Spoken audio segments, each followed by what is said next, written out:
ভালোবাসার সম্পর্কে জড়িত থাকে দুইজন, অতঃপর পরিস্থিতির কারণে হয় বিচ্ছেদ। এত বড় পৃথিবীতে ক্ষুদ্র ক্ষুদ্র কিছু ভুলের কারণে দুটি মানুষকে এই সম্পর্কে মানতে হয় হার। অধিকাংশ বিচ্ছেদের কারণ হয়ে থাকে নিজেদের পরিবার। ভালোবাসার সম্পর্কে শুধু ভালোবাসা মিশে থাকে না, এ সম্পর্কে মিশে থাকে অভিনয়, ছলনা করা হয় নিখুঁত। ছেলের পরিবার একটি সুশীল মেয়ে চাইলেও মেয়ের পরিবার চায় শুধু কাগজের নোট। যেসব পরিবার ভাবে টাকা দিয়ে এই পৃথিবীর সবকিছু করা যায়, টাকা দিয়েই সবকিছু কেনা যায়, আমি সেসব পরিবারকে একটি কথা বলতে চাই, আপনারা রবের উপর বিশ্বাস রাখেন, তবে ভরসা রাখেন না। আপনারা কি জানেন না, রব যদি কপালে সুখ না লিখে থাকে, লক্ষ কোটি টাকা দিয়েও সুখ কেনা যায় না।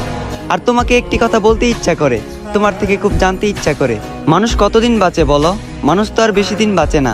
সংক্ষিপ্ত এই জীবন শত দুঃখ কষ্ট হাসি খুশি মিশ্রিত করে আমার হাতটা ধরে কি পার করে দেওয়া যেত না? আমাকে তুলনা করা হোক তোমার বাবার সাথে। তোমার বাবা যেমন নিজেকে বিলিয়ে দিয়ে তোমাদের মুখে হাসি খুশি রাখে, ঠিক তেমন আমিও পারতাম নিজের রক্ত বিক্রি করে হলেও তোমার মুখে হাসি ফুটাতে।